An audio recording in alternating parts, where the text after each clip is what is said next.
Selamat malam pendengar Radio Berita Kasih yang saya kasih dalam Tuhan.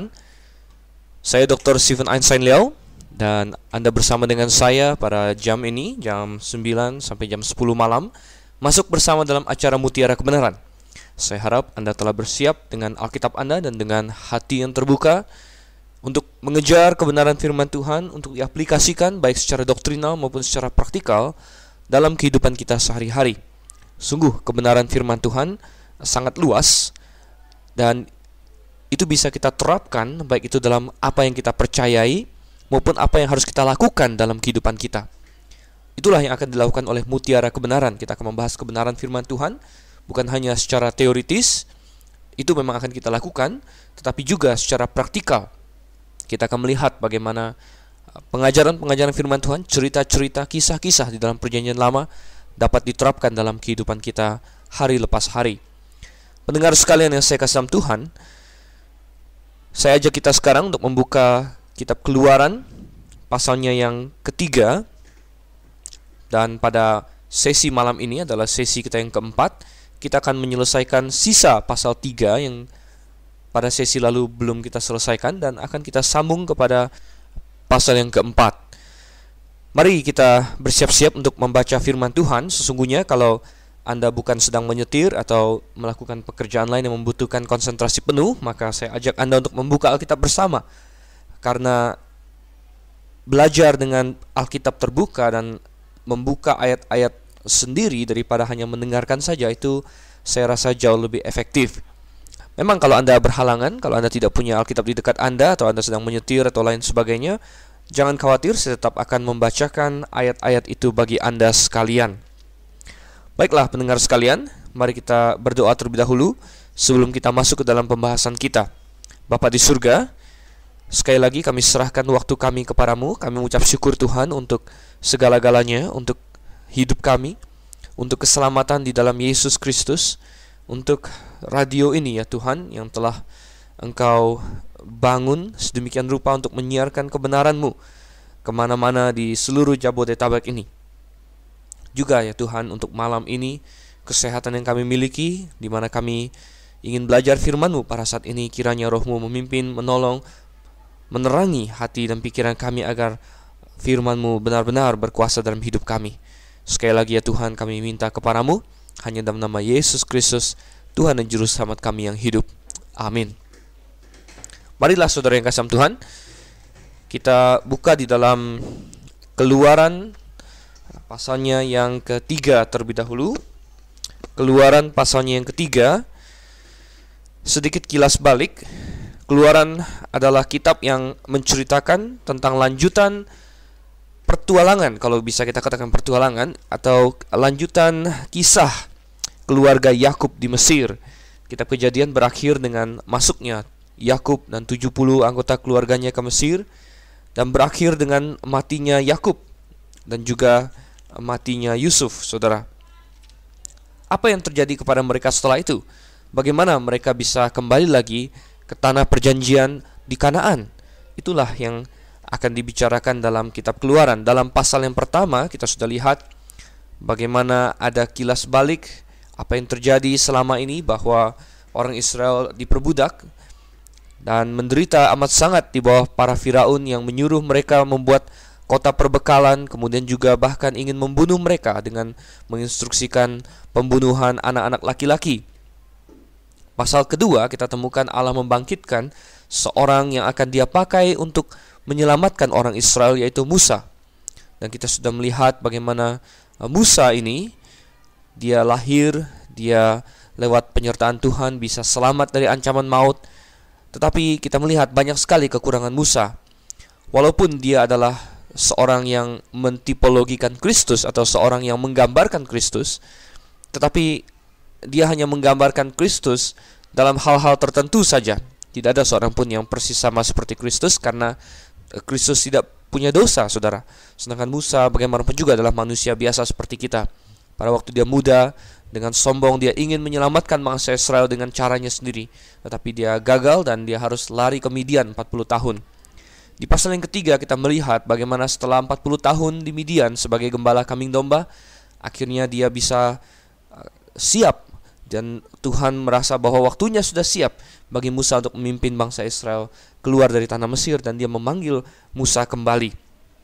Itu sudah kita lihat di pasal yang ketiga, dan kita sudah sampai kepada bagaimana Musa sedang bercakap-cakap dengan Tuhan. Tuhan menyuruh dia, Musa pergilah, dan Musa datang dengan berbagai alasan dan berbagai pertanyaan kepada Tuhan. Pertama-tama Musa berkata bahwa, oh, siapakah aku ini? Katanya, itu adalah alasan pertama dia. Siapa aku ini? Masa aku Tuhan? Aku bukan siapa-siapa. Tuhan menjawab dia, aku yang menyertai engkau. Kemudian di ayat yang ke-13 Musa mencari alasan lagi. Dia berpikir, Tuhan, bagaimana kalau orang Israel bertanya, bagaimana tentang namamu? Bagaimana tentang namanya, nama Yehova itu? Apa hubungannya dengan kami ini?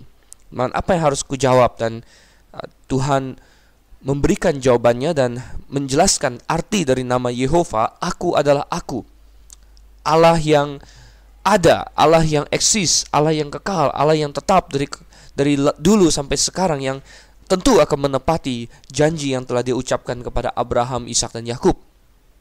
Dan saudara, akhirnya di ayat yang ke-16, dan disinilah kita beralih dari sesi lalu. Kita sudah sampai ayat 15, dan kini kita lanjutkan ayat 16 hingga ayat yang ke-22. Dari ayat yang ke-16 hingga ayat yang ke-22 kita akan dapatkan Tuhan kembali memberitahu kepada Musa apa-apa yang harus dilakukan, apa yang harus dia katakan. Nah, coba kita baca dulu sekarang Keluaran pasal 3 ayat 16 sampai ayatnya yang ke-22. Dikatakan di sini, pergilah, kumpulkanlah para tua-tua Israel dan katakanlah kepada mereka, Tuhan Allah nenek moyangmu, Allah Abraham, Ishak, dan Yakub telah menampakkan diri kepadaku serta berfirman, aku sudah mengindahkan kamu juga apa yang dilakukan kepadamu di Mesir. Jadi aku telah berfirman, aku akan menuntun kamu keluar dari kesengsaraan di Mesir, menuju ke negeri orang Kanaan, orang Het, orang Amori, orang Feris, orang Hewi, dan orang Yebus, ke suatu negeri yang berlimpah-limpah susu dan madunya. Dan bila mana mereka mendengarkan perkataanmu, maka engkau harus beserta para tua-tua Israel pergi kepada Raja Mesir, dan kamu harus berkata kepadanya, Tuhan, Allah orang Ibrani telah menemui kami. Oleh sebab itu, izinkanlah kiranya kami pergi ke padang gurun 3 hari perjalanan jauhnya untuk mempersembahkan korban kepada Tuhan Allah kami. Tetapi aku tahu bahwa Raja Mesir tidak akan membiarkan kamu pergi, kecuali dipaksa oleh tangan yang kuat. Tetapi aku akan mengacungkan tanganku dan memukul Mesir dengan segala perbuatan yang ajaib yang akan kulakukan di tengah-tengahnya. Sesudah itu ia akan membiarkan kamu pergi. Dan aku akan membuat orang Mesir bermurah hati terhadap bangsa ini, sehingga apabila kamu pergi, kamu tidak pergi dengan tangan hampa. Tetapi tiap-tiap perempuan harus meminta dari tetangganya dan dari perempuan yang tinggal di rumahnya barang-barang perak dan emas dan kain-kain yang akan kamu kenakan kepada anak-anakmu lelaki dan perempuan. Demikianlah kamu akan merampasi orang Mesir itu. Saudara, kita lihat di sini Tuhan membeberkan kepada Musa rencana kerjanya. Pertama-tama dia harus kembali ke Mesir dan dia harus mengumpulkan tua-tua Israel. Saudara, dia harus berkata kepada mereka bahwa Tuhan, dan Tuhan di sini huruf besar semua, Tuhan, saudara, berarti bahwa bahasa aslinya adalah Yehova. Yehova, Tuhan, Allah nenek moyangmu. Dan di sini kembali Tuhan menyatakan diri sebagai Allah Abraham, Ishak, dan Yakub. Oh saudara, ini adalah 3 patriark besar orang Israel, Allah Abraham, Ishak, dan Yakub. Dan berkali-kali dalam Alkitab Tuhan menyatakan diri sebagai Allah Abraham, Ishak, dan Yakub. Nah, ini mengartikan bahwa sungguh pertama Tuhan ingat akan mereka, mereka tidak dilupakan. Tuhan ingat akan perjanjiannya kepada mereka. Dan biasanya istilah Allah Abraham, Ishak, dan Yakub ini dipakai terhadap orang Israel untuk mengingatkan orang Israel akan asal-usul mereka, mengingatkan akan orang Israel akan janji Tuhan dengan mereka. Dan juga kita melihat bahwa memang ketiga tokoh ini tokoh yang luar biasa. Kebanyakan orang Kristen atau teolog percaya bahwa Abraham dan Ishak adalah orang yang luar biasa. Tetapi saya tahu banyak teolog yang merasa bahwa Yakub adalah seorang penipu, seorang yang imannya lemah. Tetapi sebenarnya tidak demikian. Yakub juga adalah seorang yang imannya kuat. Oleh karena itu disebut Allah Abraham, Ishak, dan Yakub. Memang dia berbuat kesalahan, tapi siapa yang tidak berbuat kesalahan? Abraham berbuat kesalahan, Ishak berbuat kesalahan, dan Yakub juga ada kesalahannya. Tapi firman Tuhan jelas bahwa Yakub punya iman yang begitu kuat juga. Allah Abraham, Ishak dan Yakub, katanya, telah menampakkan diri kepadaku dan berfirman, aku telah mengindahkan kamu. Jadi saudara yang kasih Tuhan, di sini kita melihat Musa harus mengingatkan bangsa Israel kembali akan Allah mereka. Sudah terlalu lama mereka berada di Mesir. Banyak di antara mereka sudah meninggalkan Allah yang benar, mulai menyembah kepada dewa dewi Mesir, sehingga mereka perlu bagaikan diguncang lagi dan berkata, hei Allah Abraham, Ishak dan Yakub, mengindahkan kalian. Ya. Dan di ayat yang ke-17 di situ Tuhan berkata bahwa Dia akan melepaskan mereka dari Mesir menuju ke tanah Kanaan. Oh, tanah yang kepada Abraham Allah pernah berfirman, pergilah dari rumah ayahmu ke tanah yang akan kuberikan kepadamu. Saudara, dan tanah itu saat ini penuh dengan orang-orang lain, katanya, orang Het, orang Amori, orang Feris, orang Hewi, orang Yebus. Tetapi itu bukan masalah untuk Tuhan. Oh, sungguh bukan masalah. Bahkan dalam Kejadian pasalnya yang ke-15, kalau Anda masih ingat, saudara, Kejadian pasal 15 di situ saya bacakan sebentar ayatnya yang ke-16, bahwa bangsa Israel memang sengaja Tuhan taruh di Mesir selama 400 tahun. Salah satu alasannya menunggu kedurjanaan orang Amori menjadi genap. Orang-orang Amori, orang-orang yang tinggal di tanah Kanaan itu, mereka bejat-bejat semua. Mereka orang-orang yang tidak mengenal moral, saudara. Perzinahan, perselingkuhan, pembunuhan adalah hal yang wajar. Bahkan anak-anak bayi yang masih kecil dan tidak tahu apa-apa, banyak mereka persembahkan dalam api kepada dewa Molok. Tuhan murka, dan begitu kejahatan orang-orang di sana genap, saudara, Tuhan akan memakai orang Israel untuk menghantam mereka. Banyak orang yang mempertanyakan mengapa Tuhan membiarkan orang Israel untuk membunuhi orang Kanaan. Apakah Tuhan pilih kasih? Mengapa pula tanah orang Kanaan direbut untuk segelintir favoritnya Tuhan? Bukan demikian, saudara. Tuhan bekerja dan segala sesuatunya klop, bahwa orang-orang Amori ini adalah orang-orang jahat. Mereka memang patut dihukum, dan Israel adalah alat Tuhan untuk menghukum mereka. Saudara, kita temukan bahwa Tuhan akan menuntun mereka dari Mesir ke tanah Kanaan. Kita sudah bahas di sesi yang lalu bahwa Tuhan tidak pernah menyelamatkan seseorang atau melepaskan seseorang kemudian stop sampai di sana, tidak pernah. Tapi Tuhan selalu menyelamatkan dari sesuatu kepada sesuatu. Tidak ada orang yang bisa berkata, saya mau selamat dari neraka tapi saya mau tetap dalam dosa saya. Tidak ada. Anda diselamatkan dari dosa menuju kepada kekudusan.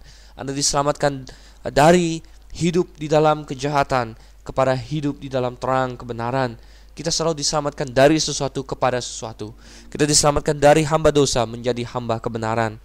Kita diselamatkan dari neraka menuju surga. Oh, saudara, indah sekali. Akhirnya di sini kita lihat ayat yang ke-18, Tuhan memberikan aturan lain lagi kepada Musa, bahwa satu, dia harus menghadap tua-tua Israel, dan dua, lalu mereka, Musa dan tua-tua, harus menghadap Firaun. Dan di sini kita melihat Tuhan menyuruh Musa meminta izin dari Firaun. Memang bisa saja Tuhan langsung membuat mereka pergi, tapi di sini Tuhan ingin Musa untuk pamit dulu dengan Firaun, minta izin dulu, saudara yang kasih Tuhan. Dan ini adalah kesempatan bagi Tuhan untuk menunjukkan kemuliaannya di tanah Mesir. Ya, Musa ketika menghadap Firaun, dia harus berkata, izinkanlah kiranya kami pergi ke padang gurun 3 hari perjalanan jauhnya untuk mempersembahkan korban kepada Tuhan Allah kami. Saudara, sebenarnya permintaan ini cukup ringan, sehingga ada orang yang berpikir, jangan-jangan Tuhan mengajarin Musa untuk berbohong di sini. Bukankah Tuhan ingin membawa orang Israel untuk pergi untuk selama-lamanya? Bukankah Tuhan merencanakan untuk membawa orang Israel keluar dari Mesir untuk menetap di Kanaan? Kenapa di sini minta izinnya adalah untuk pergi 3 hari perjalanan jauhnya saja? Kenapa tidak minta izin untuk pergi ke Kanaan? Oh, saudara, apakah Tuhan berbohong di sini? Tentu tidak, saudara. Tidak ada kebohongan di sini. Kita melihat bahwa Tuhan justru masih berbaik hati kepada Firaun. Tuhan menyuruh Firaun atau memberikan perintah kepada Firaun, perintah yang ringan dulu.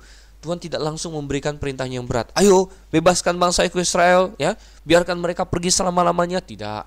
Tuhan belum. Itu adalah perintah yang berat. Tuhan kasih perintah yang ringan dulu. Coba izinkan mereka pergi dulu menyembah kepadaku 3 hari perjalanan jauhnya. Intinya ini bagaikan permintaan cuti, saudara.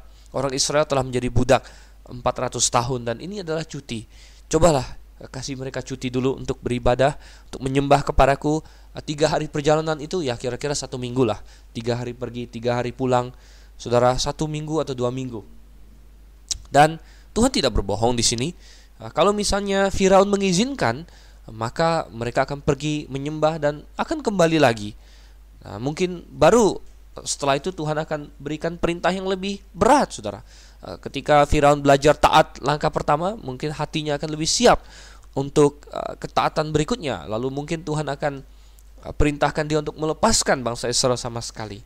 Yang jelas, kita tahu belakangan Firaun menolak bahkan perintah yang sangat sederhana ini, menolak untuk memberikan mereka cuti, dan akhirnya Tuhan benar-benar menekan Firaun dan memaksa dia untuk membiarkan orang Israel pergi untuk selama-lamanya.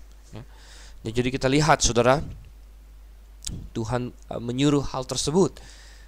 Nah, ayat 19, Tuhan berkata, tetapi aku tahu. Oh, kita berhadapan dengan Allah yang maha tahu. Kita memiliki Allah yang tahu segala-galanya. Dia bukan hanya tahu hukum-hukum fisika, dia tahu hati manusia. Hati manusia yang dalam Yeremia dikatakan betapa liciknya hati, betapa dalamnya hati, tidak ada seorang pun yang dapat mengetahuinya. Tetapi Allah tahu, saudara. Hati Anda, Allah juga tahu. Apakah Anda rancangkan ini, rancangkan itu? Apakah Anda iri? Apakah Anda marah? Apakah Anda baik? Tuhan tahu semuanya itu. Tuhan tahu, dan Dia berkata, aku tahu Firaun tidak akan membiarkan kalian pergi. Akhirnya dikatakan, aku akan memaksa dia, dan justru Tuhan memakai kesempatan itu untuk menunjukkan kepada Mesir sekaligus kepada dunia kemahakuasaannya. Aku akan melakukan perbuatan ajaib, katanya, dan setelah itu dia akan membiarkan kamu pergi, saudara. Ayat yang ke-21 kita lihat di sini bahwa Tuhan bilang, dan kalian tidak akan pergi dengan tangan hampa, ya. Kalian tidak akan pergi dengan tangan hampa, tapi kalian akan pergi dengan kaya, saudara. Dan ini menggenapi nubuatan juga. Coba kita lihat kembali lagi ke dalam Kejadian pasal yang ke-15, saudara.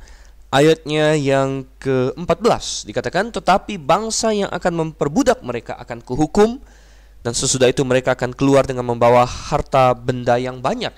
Tuhan telah menubuatkan kepada Abraham bahwa ketika mereka keluar dari bangsa yang memperbudak mereka, keturunannya, yaitu orang Israel, akan keluar dengan harta yang banyak. Dan Tuhan kembali menegaskan dalam Keluaran pasal 3 kepada Musa, ini akan terjadi, dan caranya adalah, katanya, mereka harus meminta kepada tetangga-tetangganya. Dan di sini di garis bawahnya adalah perempuan terutama. Ya, terutama perempuan. Mengapa? Ya tentu kita tahu perempuan itu biasanya lebih akrab dengan tetangganya, lebih bersosialisasi, dan mungkin kalau zaman sekarang ada arisan ibu-ibu, tapi jarang ada arisan bapak-bapak. Dan kepada keluarga lah atau perempuan lah yang mengatur misalnya masalah kain, masalah perhiasan, masalah makanan. Jadi biarlah tiap-tiap perempuan meminta dari tetangganya, katanya, perak, emas, dan kain-kain. Dan Tuhan akan membuat mereka bermurah hati. Oh, saudara yang kasih Tuhan, apakah Tuhan di sini mengintervensi kehendak bebas manusia? Tidak, saudara yang kasih Tuhan. Bukan berarti Tuhan lalu menyetel mereka seperti robot. Ya, aku setel mereka jadi robot saat ini, mereka harus bermurah hati. Bukan demikian, saudara. Tetapi Allah yang maha tahu, dia memang bisa membuat orang bermurah hati melalui situasi dan kondisi. Dan kalau kita lihat di dalam pasal-pasal selanjutnya nanti, bagaimana Tuhan membuat mereka bermurah hati? Oh, justru melalui segala situasi dan kejadian yang telah menimpa mereka. Bagaimana mereka melihat Musa begitu berkuasa, tulah demi tulah dijatuhkan, dan harta benda mereka lenyap, ternak mereka kena hujan es, kena penyakit sampar, panen mereka dimakan oleh belalang. Kemudian dewa-dewi mereka kalah. Oh, mereka begitu hormat kepada Musa dan kepada orang Israel. Tiba-tiba mereka memiliki kehormatan yang baru dan ketakutan akan mereka, saudara. Dan akhirnya tulah yang ke-10, anak sulung mereka mati.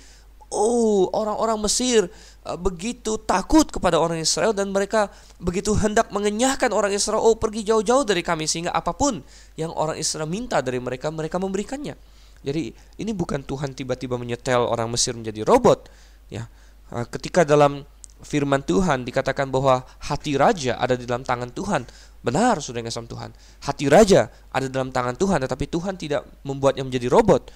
Tuhan masih bekerja dalam konteks kehendak bebasnya, tapi Tuhan mampu untuk membuat kondisi situasi sedemikian sehingga raja itu bertindak sesuai dengan kehendak Tuhan. Karena Tuhan juga Maha tahu, ingat, Tuhan bisa merancangkan situasi dan kondisi yang sedemikian rupa. Demikian juga bagi para wanita Mesir ini. Tuhan membuat berbagai kejadian menimpa mereka, mulai dari munculnya Musa, kemudian para tulah, kemudian akhirnya dengan puncaknya kematian anak sulung mereka, sehingga kondisi hati mereka sudah siap untuk apa saja yang diminta orang Israel mereka akan berikan. Dan akhirnya itu akan terjadi, kita akan lihat itu nanti, saudara. Tetapi satu hal yang menarik, jadi orang Israel di sini meminta barang-barang itu dari orang Mesir. Mereka bukan merampoki mereka.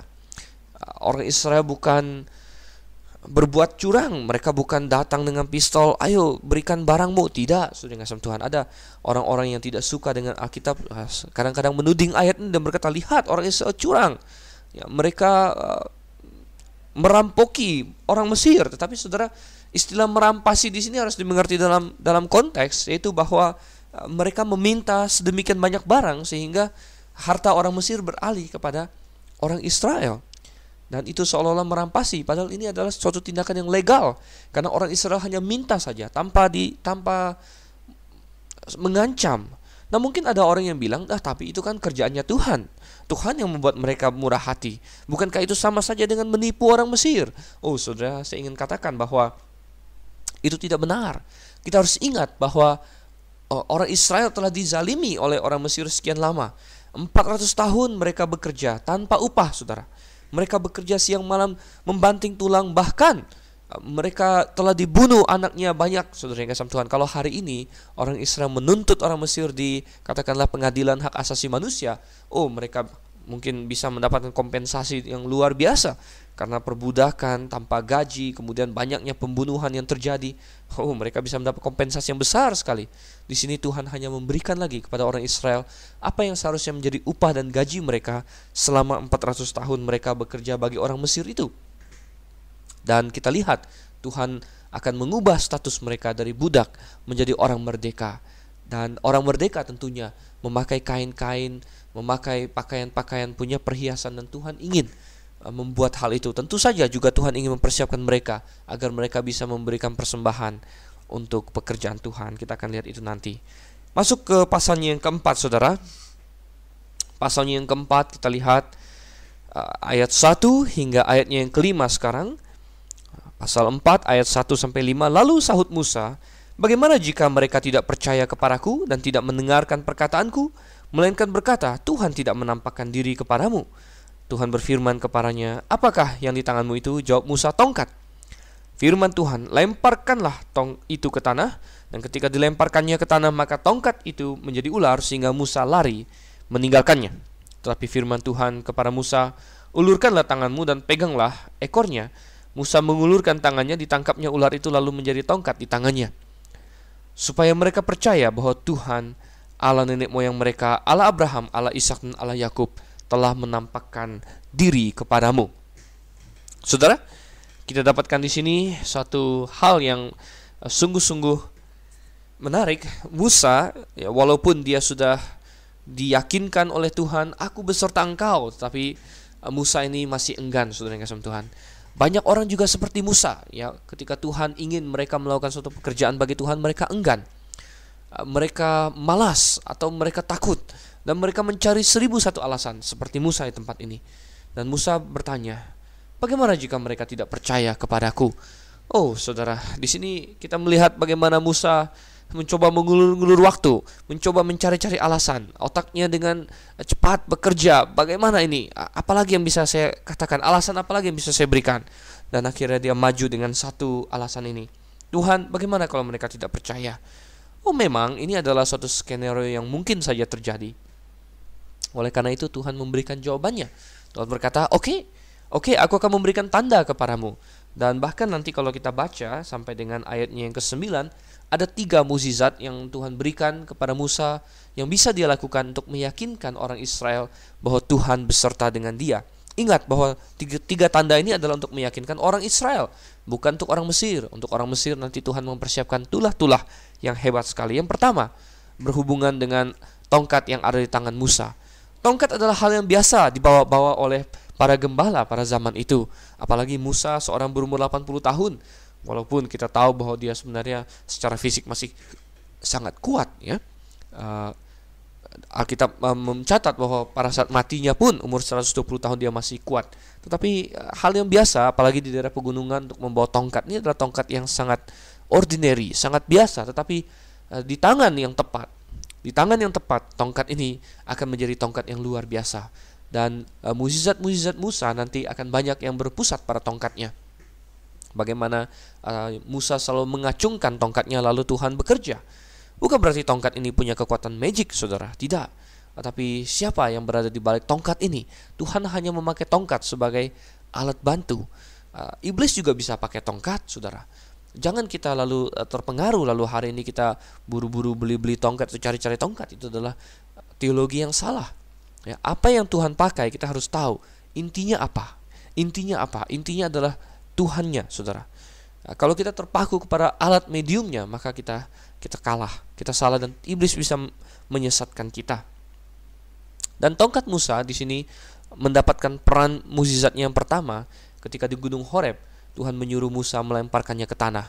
Dan tongkat itu ketika sampai ke tanah berubah menjadi seekor ular, saudara. Oh, ia menjadi seekor ular dan Musa lari.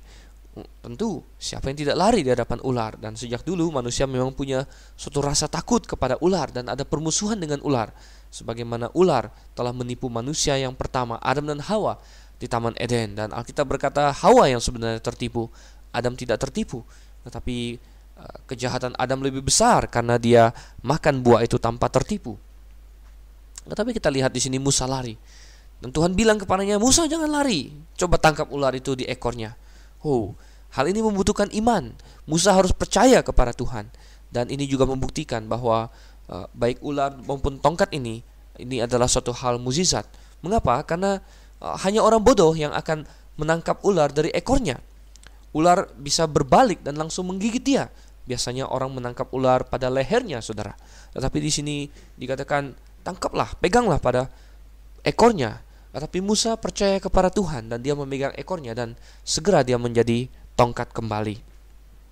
Saudara, kita lihat di sini mengapa Tuhan memakai ular? Ya.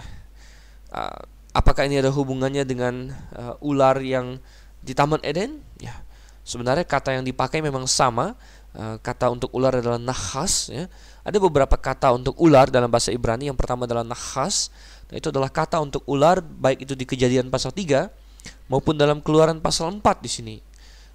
Tapi ada kata-kata lain untuk ular dalam bahasa Ibrani, ada kata tanin misalnya. Tetapi sepertinya ular di sini lebih melambangkan kepada salah satu dewa Mesir, saudara.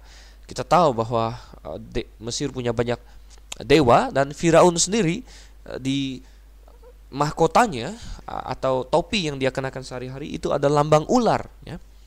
Dan Musa memegang ular di ekornya, ini bagaikan melambangkan bagaimana bahkan kepala Firaun pun ada dalam tangan Tuhan dan dalam tangan Musa. Dan tanda mukjizat ini seharusnya meyakinkan orang Israel. Tetapi kalau mereka belum mau percaya juga, maka ada tanda yang kedua, saudara. Coba kita baca ayat yang ke-6 hingga ayat yang ke-9, tanda yang kedua dan yang ketiga. Lagi firman Tuhan kepadanya, masukkanlah tanganmu ke dalam bajumu. Dimasukkannya tangannya ke dalam bajunya, dan setelah ditariknya keluar, maka tangannya kena kusta, putih seperti salju. Sesudah itu firman-Nya, masukkanlah tanganmu kembali ke dalam bajumu. Musa memasukkan tangannya kembali ke dalam bajunya, dan setelah ditariknya keluar, maka tangan itu pulih kembali seperti seluruh badannya. Jika mereka tidak percaya kepadamu dan tidak mengindahkan tanda mukjizat yang pertama, maka mereka akan percaya kepada tanda mukjizat yang kedua. Dan jika mereka tidak juga percaya kepada kedua tanda mukjizat ini dan tidak mendengarkan perkataanmu, maka engkau harus mengambil air dari sungai Nil dan harus kau curahkan di tanah yang kering. Lalu air yang kau ambil itu akan menjadi darah di tanah yang kering itu. Saudara, untuk tanda yang kedua, Musa memasukkan tangannya ke kantungnya, dan ketika ditariknya keluar, kena kusta putih. Kusta dalam dunia modern, dalam dunia kedokteran saat ini dikenal juga sebagai morbus Hansen, adalah penyakit yang cukup mengerikan, saudara.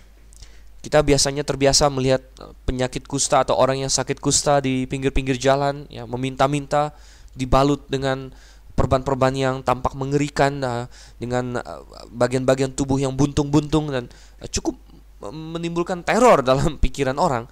Sebenarnya kusta sendiri bukan bekerja dengan cara memakan daging kita. Ini adalah suatu konsepsi yang salah, karena banyak penderita kusta yang buntung-buntung jari dan tangannya. Banyak yang berpikir bahwa kuman kusta itu memakan daging Anda. Sebenarnya bukan demikian, tetapi kuman kusta atau bakteri kusta bekerja dengan cara menghilangkan rasa sakit, atau menghilangkan, atau dia menyerang saraf di ujung-ujung kaki, ujung-ujung tangan, saraf-saraf perifer kita, sehingga saraf-saraf itu tidak bekerja lagi dan manusia tidak lagi tahu ketika dia terkena rasa sakit. Dan hal ini rupanya mengajarkan kita bahwa rasa sakit itu penting juga, saudara, karena memberitahu kita akan bahaya. Nah, orang yang sakit kusta, dia tidak merasa sakit di ujung kaki dan ujung tangannya, sehingga terkena panas pun dia tidak menarik tangannya, terkena paku pun dia tidak tahu dan dia jalan terus, terkena hal-hal yang tajam dia tidak sadar, dan akhirnya hal-hal itulah yang merusakkan jari, merusakkan kaki, sehingga bolong-bolong atau buntung-buntung. Nah, dalam Alkitab rupanya kusta ini juga sudah dikenal sejak zaman dulu, tetapi kusta dalam Alkitab saya rasa bukan hanya terbatas kepada morbus Hansen atau kusta modern, tetapi sepertinya ada banyak penyakit-penyakit lain yang dimasukkan juga dalam kategori kusta. Jadi dalam Alkitab kusta itu bukan satu penyakit yang kita kenal hari ini kusta, itu termasuk juga dalam kusta, tetapi berbagai penyakit kulit yang lain dimasukkan dalam kusta. Bahkan jamur yang ada di dinding rumah pun masuk ke dalam kusta dalam Alkitab, karena kalau kita baca kitab Imamat nanti, sampai waktunya kita membahas kitab Imamat, kita akan dapatkan bahwa ada kusta yang dapat mengenai pakaian dan rumah. Jadi jelas bukan tidak sama dengan kusta kita hari ini. Tetapi kita lihat bahwa tangan Musa yang dimasukkan ke kantungnya menjadi putih seperti salju, tetapi ketika dimasukkan lagi akhirnya menjadi sembuh kembali. Sungguh ini adalah suatu tanda yang menjadi mukjizat sekaligus peringatan yang keras bahwa jangan main-main dengan Allah yang ini. Jangan main-main dengan Yehova. Yehova ini berkuasa atas kesehatan Anda. Dia bisa mendatangkan sehat, dia bisa mendatangkan sakit. Hati-hati, jangan main-main, saudara. Dan seharusnya orang yang bijaksana mendengarkan peringatan ini dan percaya kepadanya. Kalaupun masih mengeraskan hati, maka Tuhan masih memberikan satu tanda lagi, yaitu berubahnya air sungai Nil menjadi darah. Tentu kita akan lihat ini juga diulangi dalam salah satu tulah. Jadi Tuhan telah memperlengkapi Musa dengan senjata yang cukup untuk meyakinkan orang Israel. Seharusnya Musa tidak punya lagi alasan, tetapi ternyata Musa masih punya alasan, saudara. Bukankah itu sifat yang sangat manusiawi? Jangan kita buru-buru mengecam Musa, karena sering mungkin Anda dan saya juga mencari alasan ketika kita harus melakukan firman Tuhan, ketika kita harus melakukan hal-hal yang Tuhan ingin kita lakukan. Saudara, bukankah banyak orang yang membuat alasan ketika dia sudah tahu kebenaran tapi tidak mau bertindak? Ketika dia sudah tahu bahwa sungguh yang gereja yang benar ada di mana, pengajaran yang benar ada di mana, tapi dia tetap berpegang pada pengajaran yang salah dengan berbagai alasan, saudara. Kurang nyaman lah, takut para teman lah, tidak enak kepada si A, si B, sudah lama berada di tempat yang lama. 1001 alasan. Walaupun sebenarnya dia tahu apa yang harus dilakukan, mendukung gereja yang benar, bergabung dengan gereja yang benar. Saudara, banyak alasan. Seperti Musa juga banyak alasan di sini. Maukah kita bertobat dari hal itu? Kita lihat Tuhan memaksa Musa untuk bertobat dari keengganannya. Apakah Tuhan perlu paksa Anda? Jangan-jangan dia akan mendatangkan hal-hal yang tidak menyenangkan, saudara. Jangan sampai. Nah, coba kita baca ayat yang ke-10 sampai ayat yang ke-12 saat ini. Lalu kata Musa kepada Tuhan, Tuhan, aku ini tidak pandai bicara, dahulu pun tidak, dan sejak engkau berfirman kepada hamba-Mu pun tidak. Sebab aku berat mulut dan berat lidah. Tetapi Tuhan berfirman kepadanya, siapakah yang membuat lidah manusia? Siapakah yang membuat orang bisu atau tuli? Membuat orang melihat atau buta? Bukankah aku, yakni Tuhan? Oleh sebab itu pergilah, aku akan menyertai lidahmu dan mengajar engkau apa yang harus kau katakan. Saudara, akhirnya Musa datang lagi dengan satu alasan. Tuhan, aku tidak pandai bicara. Sejak dulu tidak pernah, katanya. Sejak dulu aku tidak pandai. Sejak engkau berfirman kepada hamba-Mu pun tidak, katanya. Aku berat mulut dan berat lidah. Oh saudara, ini alasan yang luar biasa dari Musa. Dia tidak pandai bicara, katanya. Apakah ini berarti Musa memiliki semacam kesulitan bicara? Mungkin dia gagap atau dia pelok, ya. Ada penafsiran demikian, kita tidak bisa pasti, tetapi bisa juga tidak, saudara. Kalau kita baca dalam Kisah Rasul pasalnya yang ke-7, ayatnya yang ke-22, coba kita lihat. Kisah Rasul pasal 7 ayat yang ke-22, dan Musa dididik dalam segala hikmat orang Mesir, dan ia berkuasa dalam perkataan dan perbuatannya. Kita dapatkan di sini Musa berkuasa dalam perkataan dan perbuatannya. Artinya dia seorang yang sebenarnya pandai bicara, saudara.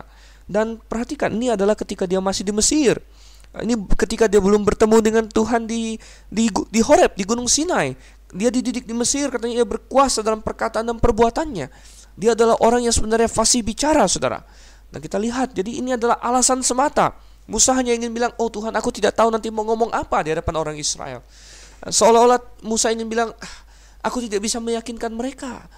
Aku tidak cukup hebat untuk berkhotbah. Oh saudara, bukankah begitu banyak orang hari ini yang Tuhan ingin untuk mempersiapkan diri menjadi hamba Tuhan, yang Tuhan ingin untuk menjadi gembala sidang, yang Tuhan ingin agar dia bisa berkhotbah. Dan tentu saudara kasih Tuhan, bukan setiap orang Tuhan panggil untuk berkhotbah. Semua orang harus melayani Tuhan, tetapi tidak semua orang berkhotbah. Ada banyak pelayanan setiap orang Kristen yang di gereja, yang duduk di bangku manapun juga wajib melayani Tuhan. Tidak semua orang harus berkhotbah menjadi gembala sidang. Bahkan wanita tidak Tuhan panggil untuk menjadi gembala sidang. Wanita tidak Tuhan panggil untuk berkhotbah di jemaat umum, itu jelas. Tetapi saudara, ada juga orang-orang yang sebenarnya Tuhan panggil. Orang-orang muda yang berbakat mungkin. Orang-orang muda yang sebenarnya bisa memberikan hidup mereka untuk Tuhan. Dan Tuhan ingin mereka untuk berkhotbah bagi dia, menyampaikan berita baiknya, dan mereka membuat alasan, Tuhan, saya tidak bisa bicara. Padahal mereka bisa bicara, saudara. Oh, Musa begitu hebat berargumen dengan Tuhan. Ketika sedang bertanya jawab, mencari alasan, begitu hebat dia. Tuhan, aku tidak bisa ini. Tuhan, aku tidak bisa itu. Tuhan, bagaimana kalau begini? Tuhan, bagaimana bisa kalau begitu? Tetapi dia tidak merasa tidak bisa kalau berhadapan dengan orang Israel. Oh, sungguh-sungguh mengecewakan. Tetapi saudara, di sini Tuhan masih melihat, dia masih menjawab Musa dengan sangat sabar. Dia katakan, Musa, apa yang kau takutkan? Ya, aku yang membentuk lidah. Kalaupun engkau punya kesulitan bicara, kalaupun engkau ini orang yang bisu sekalipun, bukankah aku yang membuat semua itu? Bukankah aku berkuasa atas manusia, saudara? Oh, banyak pengkhotbah. D.L. Moody, kalau Anda baca riwayat ceritanya, sebelum dia menjadi seorang pengkhotbah yang luar biasa Tuhan pakai untuk mendatangkan berbagai kebangkitan rohani bagi orang-orang Amerika, dia adalah seorang yang gagap, saudara, seorang yang sulit bicara. Mungkin orang kalau mendengar dia waktu dia masih muda berpikir, tidak mungkin orang ini menjadi seorang pengkhotbah, tidak mungkin dia menjadi seorang yang berbicara di hadapan ribuan orang. Tetapi ternyata dia bisa melalui kasih karunia Tuhan. Filipi 4 ayat 13 dikatakan, segala perkara dapat kutanggung di dalam Dia yang menguatkan aku. I can do all things through Christ who strengthens me. Saudara, kita lihat bahwa Tuhan bilang, ya, jangan, itu bukan alasan. Aku menyertai lidahmu. Ayat yang ke-12, oleh sebab itu pergilah.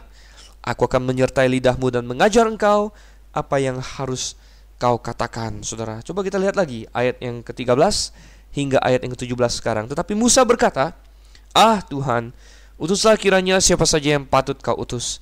Maka bangkitlah murka Tuhan terhadap Musa dan ia berfirman, bukankah di situ Harun orang Lewi itu kakakmu?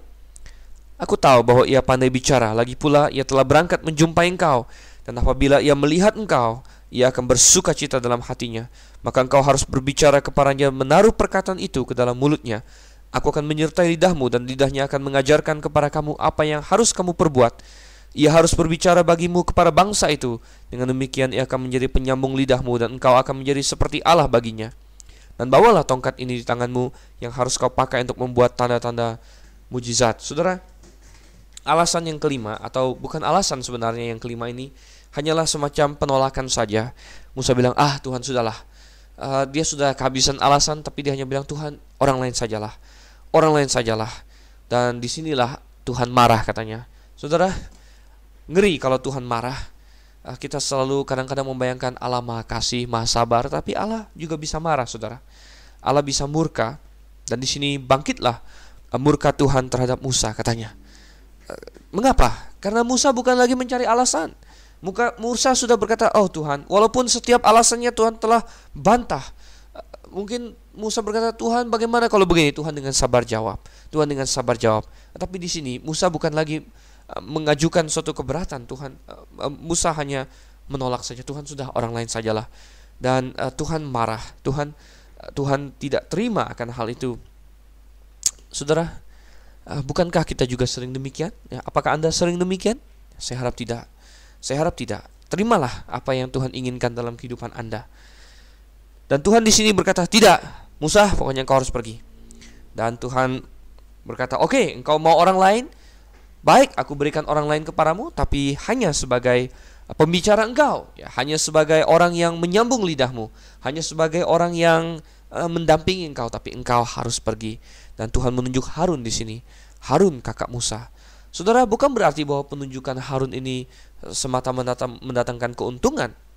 Kelemahan iman Musa menimbulkan masalah di kemudian hari. Kita tahu bahwa Harun menjadi salah satu orang yang bertanggung jawab, bahkan sangat bertanggung jawab atas insiden lembu emas. Ketika Musa di atas gunung 40 hari 40 malam, dan orang Israel resah di bawah, mereka meminta kepada Harun, dan Harun membuatkan bagi mereka lembu emas. Kita lihat, kalau misalnya Musa tidak lemah iman di Keluaran pasal 4, dan Tuhan tidak pernah menaikkan Harun sebagai orang nomor 2-nya, maka mungkin orang Israel saat itu tidak akan sampai menyimpang sedemikian jauh. Tetapi kita dapatkan Harun akhirnya Tuhan pakai. Dan barangkali gara-gara kelemahan iman Musa ini juga, akhirnya keimamatan diberikan kepada Harun dan bukan Musa. Karena dikatakan Harun orang Lewi, saudara. Padahal tidak perlu Musa diingatkan bahwa Harun adalah orang Lewi. Musa tahu benar kakaknya orang Lewi, karena dia sendiri orang Lewi. Tapi Tuhan bilang Harun orang Lewi. Mungkinkah Tuhan mau mengacu bahwa nanti Harunlah yang akan menjadi yang utama dalam orang Lewi. Dia akan menjabat sebagai imam karena engkau lemah iman, Musa. Mungkin, saudara, kita tidak bisa tahu dengan pasti. Akhirnya Tuhan tidak menerima segala alasan dan penolakan Musa, dan dia tetap harus pergi. Dan Tuhan bilang, bawa tongkatmu ini yang harus kau pakai untuk membuat tanda-tanda dan mukjizat. Bukan karena tongkat itu spesial, punya kuasa dari sendirinya, tapi Tuhan ingin memakai tongkat itu sebagai alat bantunya, alat peraganya, saudara. Lanjutkan lagi sekarang ayat yang ke-18 hingga ayatnya yang ke-19 dikatakan di sini. Lalu Musa kembali kepada mertuanya Yitro serta berkata kepadanya, izinkanlah kiranya aku kembali kepada saudara-saudaraku yang ada di Mesir untuk melihat apakah mereka masih hidup. Yitro berkata kepada Musa, pergilah dengan selamat. Adapun Tuhan sudah berfirman kepada Musa di Midian, kembalilah ke Mesir, sebab semua orang yang ingin mencabut nyawamu telah mati. Saudara yang kasih Tuhan, memenuhi atau mematuhi panggilan Tuhan bukan berarti kita lalu harus menjadi orang yang tidak tahu sopan santun, tidak tahu tata krama. Di sini kita lihat Musa pamitan dulu dengan bapak mertuanya, ya. Dia kembali ke Yitro dan dia bilang, aku mau kembali ke Mesir. Menarik sekali bahwa Musa di sini tidak memberitahukan alasan sebenarnya dia ingin ke Mesir. Mungkin Musa merasa sulit untuk menjelaskan segala hal itu kepada Yitro, jadi dia hanya bilang saja kepada Yitro, aku ingin melihat lagi sanak saudaraku. Dan Yitro bilang, oke, silakan, katanya. Rupanya di Midian ini juga Tuhan kembali berbicara lagi kepada Musa dan menyuruh dia kembali ke Mesir, ya, menegaskan panggilan dia. Dan Tuhan memberitahu bahwa semua orang yang ingin mencabut nyawa Musa sudah mati, dan termasuk adalah Firaun yang ditakuti oleh Musa itu. Firaun yang berikhtiar membunuh Musa karena Musa telah membunuh satu orang Mesir. Mereka semua sudah mati. Rupanya selama ini Musa tidak tahu bahwa mereka sudah mati. Dan Musa sudah menerima tugas dari Tuhan walaupun dia tidak tahu bahwa Firaun yang ingin mencabut nyawanya sudah mati.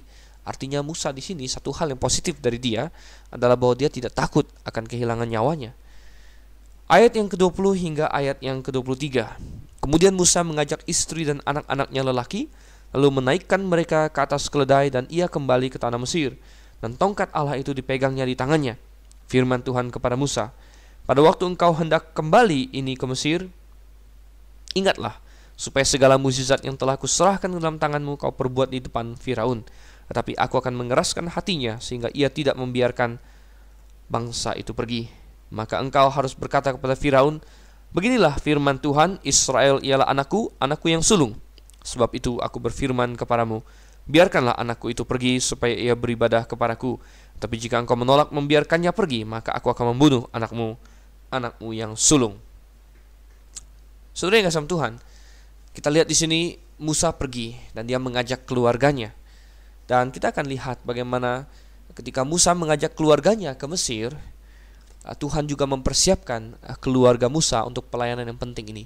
Ketika seseorang ingin melayani Tuhan, apalagi orang yang sudah berkeluarga, saudara, maka keluarganya juga harus bersiap-siap untuk melayani Tuhan. Bagaimana Tuhan mempersiapkan keluarga Musa untuk melayani Tuhan? Kita akan lihat nanti di ayat 24 dan seterusnya. Tapi untuk sementara, ayat 20-23, Tuhan sekedar mengingatkan lagi kepada Musa apa yang harus dilakukan. Tuhan sudah membekali dia dengan berbagai mukjizat, dan itu harus dia pakai, harus dia lakukan katanya. Dan Tuhan memberitahu dia bahwa dia harus berbicara kepada Firaun untuk melepaskan bangsa Israel. Dan bangsa Israel di sini disebut sebagai anakku, anakku yang sulung. Ya, Israel adalah anak Tuhan, saudara. Bukan berarti bangsa-bangsa lain bukan anak Tuhan. Sebenarnya semua bangsa di dunia, orang-orang yang percaya kepadanya adalah anak Tuhan. Tapi Israel disebut sebagai anak yang sulung. Di dalam Alkitab dan budaya zaman itu, anak sulung mendapat hak yang khusus, yaitu anak sulung mendapat 2 kali lipat warisan dibandingkan anak-anak yang lain. Jadi misalnya seorang punya 9 orang anak, maka dia harus membagi warisannya menjadi 10 bagian, dan yang sulung mendapat 2 porsi, sementara anak-anak yang lain mendapat 1 porsi. Jadi hak kesulungan adalah hak mendapatkan 2 porsi warisan.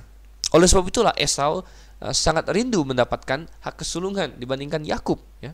Bukan karena dia rohani, bukan karena dia ingin menjadi nenek moyang Mesias. Dia ingin mendapatkan 2 porsi hartanya Ishak, saudara.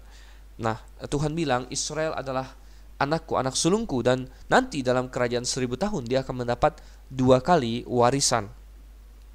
Tetapi dikatakan Firaun tidak akan membiarkan Israel pergi. Tuhan akan mengeraskan hatinya. Nah, perikop ini sering menimbulkan perdebatan dan masalah. Kok Tuhan mengeraskan hati Firaun? Seolah-olah Firaun adalah robot di tangan Tuhan. Tetapi bukan demikian. Kita akan lihat nanti, tentu pembahasan tentang keras mengeraskan hati Firaun ini akan sampai kepada puncaknya ketika kita nanti melihat tulah demi tulah, di mana Firaun kadang-kadang mengeraskan hatinya, kadang-kadang Tuhan mengeraskan hatinya. Dan kita akan bahas nanti, benarkah Tuhan mempermainkan manusia? Benarkah Firaun sebenarnya ingin membiarkan orang Israel pergi, tapi Tuhan yang melarangnya, mengeraskan hatinya sedemikian rupa? Benarkah demikian? Bukan, saudara. Tuhan mengeraskan hati Firaun, tapi tidak pernah bertentangan dengan keinginan hati Firaun itu sendiri. Tuhan mengeraskan hati Firaun, tetapi tidak pernah bahwa Firaun sebenarnya pengen lepaskan lalu Tuhan ubah menjadi keras. Tidak. Firaun memang sudah mengeraskan hati, dan Tuhan hanya mengukuhkan dia dalam sikap hatinya itu, sehingga Tuhan ikut mengeraskan hatinya. Nah, Tuhan bilang ada ancaman kalau Firaun tidak membiarkan Israel, anak sulung Tuhan, pergi, Tuhan akan membunuh anak sulungnya Firaun. Jangan main-main dengan Tuhan yang hidup. Kita lanjutkan sekarang ayatnya yang ke-24 hingga ayatnya yang ke-26, saudara. Ayat 24 sampai 26. Tetapi di tengah jalan, di suatu tempat bermalam, Tuhan bertemu dengan Musa dan berikhtiar untuk membunuhnya. Lalu Zipora mengambil pisau batu, dipotongnya kulit katan anaknya. Kemudian disentuhnya dengan kulit itu kaki Musa sambil berkata, sesungguhnya engkau pengantin darah bagiku. Lalu Tuhan membiarkan Musa pengantin darah, kata Zipora waktu itu, karena mengingat sunat itu. Terus terang ini adalah perikop yang banyak menimbulkan kebingungan dan banyak menimbulkan perdebatan. Apa maksudnya? Kenapa tiba-tiba Tuhan ingin membunuh Musa? Apa hubungannya dengan sunat dan lain sebagainya? Saudara, sepertinya penafsiran yang benar adalah demikian. Seperti yang kita bahas tadi, ketika seseorang Tuhan panggil untuk melayaninya, tentunya keluarganya juga harus siap. Dan di sini Tuhan meneliti keluarga Musa. Tuhan ingin melihat Rupanya selama Musa di tanah Midian, ya, dia melalaikan satu tugas yang amat penting, yaitu dia tidak menyunatkan anaknya. Kita tahu bahwa Musa punya satu anak disebutkan di pasal yang kedua, yaitu Gersom. Tapi kita tahu bahwa dia sudah punya lebih dari satu anak, karena di ayat yang ke-20 tadi katanya dia beserta anak-anaknya lelaki. Ada dua anak Musa, Gersom dan Eliezer. Tapi rupanya dia tidak menyunatkan anaknya itu. Nah, anak yang mana yang tidak dia sunat, kita tidak diberitahu, apakah Gersom, apakah Eliezer. Yang penting salah satunya tidak disunat, saudara. Barangkali Musa tidak menyunat anaknya karena dia masih kecewa dengan Tuhan. Tetapi yang jelas Zipora sepertinya tidak setuju dengan sunat ini. Zipora adalah orang Midian dan Yitro adalah imam katanya. Orang-orang Midian berbeda dengan orang Kanaan. Mereka bukan politeis, menyembah dewa-dewi yang aneh-aneh. Orang-orang Midian kebanyakan masih monoteis, menyembah Tuhan yang benar. Sehingga Zipora ya tahu tentang Tuhan, dan Musa tentunya merasa nyaman berada dekat dengan orang-orang yang seperti itu. Tetapi rupanya Zipora masih tidak mau tunduk kepada perintah Tuhan akan sunat. Bagi dia itu adalah praktek yang barbar. Oh, anak kecil dipotong, oh sakit, darah berdarah, itu sungguh barbar, saudara yang kasih Tuhan. Jadi Zipora menentangnya. Dan Musa di sini tidak menunjukkan kepemimpinan, dia tidak menekankan bahwa harus, saudara. Dan Tuhan membiarkan itu selama Musa masih di padang gurun Midian, selama Musa masih dalam kondisinya yang istilahnya jauh dari Tuhan. Tetapi kini Musa sudah mau kembali ke Mesir sebagai seorang yang membawa firman Tuhan, sebagai seorang yang mewakili Tuhan. Tentu dia tidak boleh lagi membiarkan keluarganya seperti itu. Dia harus membereskan keluarganya. Salah satu syarat gembala jemaat dalam 1 Timotius pasal 3 adalah dia harus seorang yang bisa mengepalai keluarganya. Jadi bagaimana seseorang bertindak atas keluarganya itu menunjukkan tentang dia juga. Di sini kegagalan Musa untuk menyunat anaknya hanya karena dia tidak enak dengan istrinya menunjukkan bahwa dia belum sadar betapa penting hal itu bagi Tuhan, dan Tuhan marah, dan Tuhan bahkan sampai ingin membunuhnya. Rupanya hal ini diketahui Zipora. Apakah Musa lalu jatuh sakit dan hampir mati, ataukah dengan cara lain Tuhan ingin membunuhnya? Kita tidak bisa tahu karena Alkitab tidak memberitahu. Yang jelas Zipora tiba-tiba sadar akan hal tersebut, dan Zipora sadar bahwa hal ini berkaitan dengan sunat itu. Mungkin Musa sudah sering mengingatkan dia, ayo kita sunat anak ini. Tetapi Zipora menolak. Nah, kesalahannya Musa adalah dia tidak berkata pokoknya harus, toh dia adalah kepala rumah tangga. Zipora yang melihat bahwa Musa terancam, akhirnya dengan sendirinya mengambil pisau batu dan menyunat anaknya, saudara, dan menyentuhkan kulit katan itu kepada kaki Musa dan berkata, engkau pengantin darah. Artinya Musa dan posisinya menyebabkan dia harus menyunat anaknya, dan Tuhan melihat hal itu, dan akhirnya Tuhan membiarkan Musa hidup. Nah, saudara, jadi kita dapatkan di sini Tuhan mempersiapkan bukan hanya Musa, tetapi juga keluarganya. Ayat yang ke-27 hingga ayat yang ke-31 di sini. Berfirmanlah Tuhan kepada Harun, pergilah ke padang gurun menjumpai Musa. Ia pergi dan bertemu dengan dia di gunung Allah lalu menciumnya.